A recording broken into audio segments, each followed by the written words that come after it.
Pernah nggak kamu ngerasain momen ini? Kamu bangun pagi, nyalain lampu akuarium, terus tiba-tiba sadar ada satu ikan yang mati di dasar akuarium, padahal semalam masih kelihatan sehat.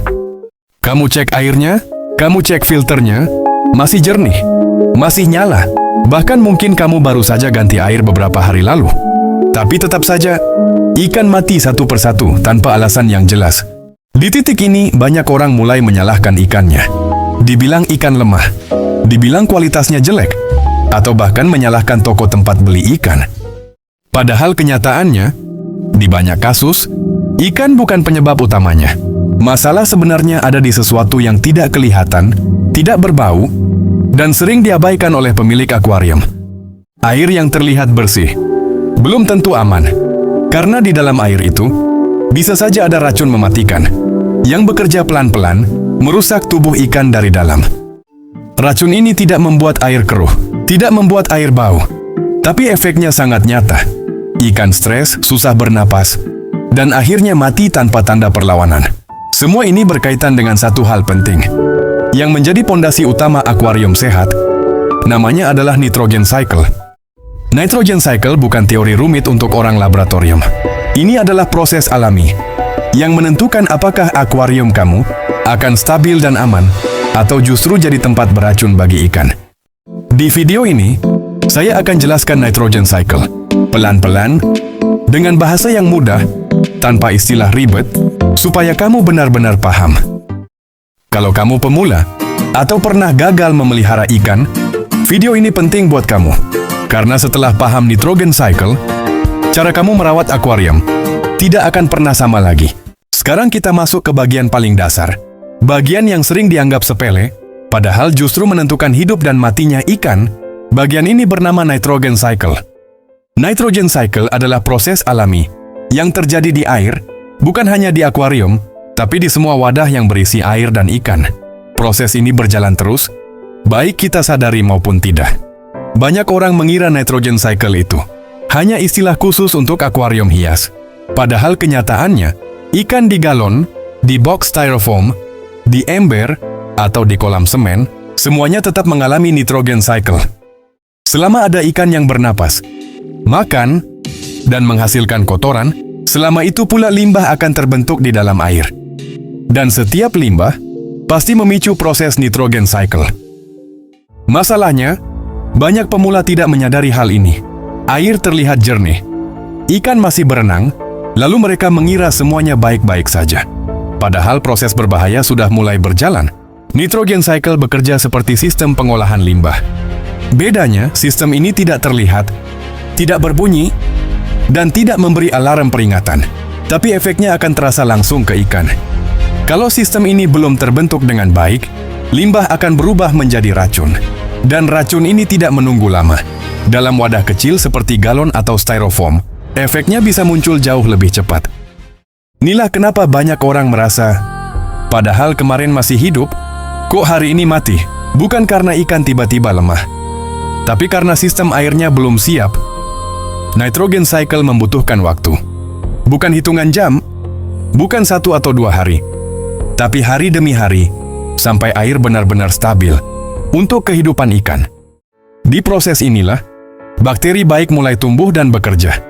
Mereka hidup di dinding wadah, di media filter, di pasir, dan di semua permukaan yang terendam air. Tidak peduli apakah wadahnya mahal atau murah, cantik atau sederhana, yang penting adalah apakah bakteri baik diberi kesempatan hidup atau terus-menerus dimatikan. Kalau setiap hari air dikuras habis, media dicuci bersih, dan ikan langsung dimasukkan banyak, maka nitrogen cycle tidak pernah benar-benar terbentuk. Di titik inilah, racun pertama mulai muncul. Racun yang tidak berbau, tidak terlihat, tapi paling sering mematikan ikan. Di tahap awal pemeliharaan, racun ini bernama amonia. Dan untuk benar-benar memahami nitrogen cycle, kita perlu mengenal amonia dengan baik, karena hampir semua masalah awal selalu dimulai dari sini. Amonia adalah racun pertama yang selalu muncul saat kita memelihara ikan. Dan paling berbahaya, karena kita tidak sadar kalau amonia sudah ada di air. Air bisa terlihat jernih, tidak berbau, bahkan terlihat sehat, tapi ada amonia di dalamnya.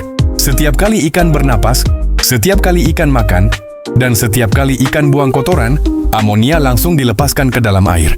Mau ikannya kecil atau besar, sedikit atau banyak, dimanapun medianya, semuanya tetap menghasilkan amonia. Masalah pasti muncul ketika produksi amonia lebih tinggi dibandingkan kemampuan air dalam menetralkan. Di wadah kecil seperti galon, ember, atau box styrofoam, kenaikan amonia bisa terjadi sangat cepat. Bahkan hanya dalam hitungan jam, kalau ikan langsung dimasukkan banyak. Amonia menyerang melalui insang. Insang yang seharusnya menyerap oksigen, justru menjadi jalur masuk racun ke dalam tubuh ikan. Gejala awal, ikan keracunan amonia sering terlihat seperti kekurangan oksigen. Ikan megap-megap, sering ke permukaan, atau diam di dasar. Banyak orang keliru mengira, oh kurang aerasi. Padahal masalah utamanya bukan oksigen, melainkan racun amonia tinggi. Amonia juga merusak jaringan tubuh ikan. Sirip bisa menguncup, warna memudar, ikan menjadi stres, dan daya tahan tubuh turun drastis. Di tahap ini, penyakit mudah sekali masuk. Jamur, bakteri, bahkan parasit menyerang ikan yang sudah lemah karena keracunan amonia. Inilah alasan kenapa di awal pelihara ikan, banyak kasus mati mendadak tanpa gejala yang jelas. Amonia bekerja pelan, tapi mematikan. Lalu pertanyaannya, apakah amonia bisa dihilangkan? Jawabannya bisa, tapi bukan dengan cara instan. Solusi jangka panjang amonia bukan obat, bukan cairan biru, dan bukan air baru setiap hari. Solusi utamanya adalah bakteri baik. Bakteri inilah yang akan memakan amonia, mengubahnya menjadi zat lain yang lebih aman. Tanpa bakteri ini, amonia akan terus menumpuk, tidak peduli seberapa sering air diganti. Disinilah nitrogen cycle sebenarnya bekerja. Amonia tidak dibuang, tapi diproses. Dan proses ini hanya bisa berjalan kalau kita memberi waktu. Amonia akan diubah oleh bakteri tertentu menjadi zat lain bernama nitrit. Dan meskipun terdengar lebih baik, nitrit juga masih berbahaya bagi ikan. Untuk benar-benar membuat air stabil, kita perlu memahami tahap berikutnya, tahap di mana nitrit diolah lagi menjadi zat yang jauh lebih aman bagi ikan. Zat itu bernama nitrat, dan peran nitrit serta nitrat akan menentukan apakah air hanya bertahan sebentar atau bisa stabil dalam jangka panjang. Memahami amonia adalah fondasi utama dalam memelihara ikan. Maka tahapan berikutnya, kalau bagian ini gagal, tidak akan pernah berjalan dengan baik. Banyak orang merasa sudah aman ketika bau amonia mulai hilang. Air terlihat lebih jernih, ikan masih berenang, dan kita berpikir, siklus sudah selesai. Padahal justru disinilah fase paling berbahaya dimulai. Fase yang sering tidak disadari, tapi paling sering menyebabkan ikan mati mendadak. Inilah fase nitrit. Setelah ikan masuk ke dalam air, kotoran dan sisa pakan akan menghasilkan amonia. Bakteri ini bernama Nitrosomonas. Lalu bakteri baik tahap pertama mulai tumbuh. Tugasnya adalah mengubah amonia menjadi nitrit. Masalahnya, nitrit bukan zat aman. Banyak pemula mengira nitrit lebih aman dari amonia. Padahal, dalam banyak kasus, nitrit justru lebih mematikan. Nitrit menyerang darah ikan. Ia menghambat kemampuan darah mengikat oksigen. Akibatnya, meskipun air terlihat jernih, ikan tetap seperti kekurangan napas. Tanda-tanda fase nitrit sering tidak disadari. Ikan masih hidup, tapi gerakannya melambat. Warna tubuh mulai pucat. Ikan sering diam di dasar atau naik ke permukaan. Dan tiba-tiba, satu persatu mati tanpa sebab jelas. Kesalahan paling umum adalah panik. Ganti air besar-besaran, tambah ikan baru, atau memberi pakan berlebihan. Padahal semua itu justru memperparah fase nitrit. Perlu dipahami, fase nitrit tidak hanya terjadi di akuarium. Di galon, box styrofoam, kolam semen, ember, bag fiber, semuanya sama. Selama ada ikan, kotoran, dan air yang belum matang, fase nitrit pasti terjadi. Solusi fase nitrit bukan kecepatan, tapi kesabaran. Biarkan bakteri tahap kedua tumbuh.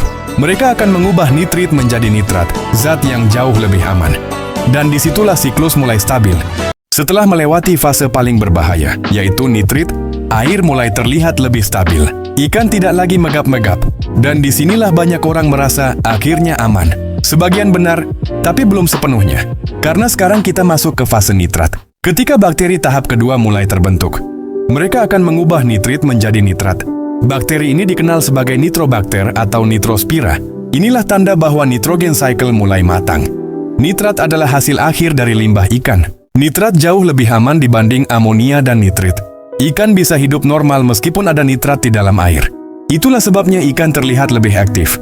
Nafsu makan mulai naik, dan kematian mendadak mulai berkurang. Tapi ingat, nitrat bukan berarti boleh dibiarkan menumpuk. Jika nitrat terlalu tinggi, ikan tetap akan stres. Pertumbuhan terhambat, dan air menjadi tidak sehat dalam jangka panjang. Di fase nitrat barulah pergantian air rutin dibutuhkan. Bukan untuk panik, tapi untuk menjaga keseimbangan. Inilah fase maintenance. Jika air sudah sampai fase nitrat, itu artinya siklus sudah berjalan. Bukan berarti selesai, tapi sekarang kamu sudah paham cara menjaganya. Dan itulah kunci sukses pelihara ikan di media apapun.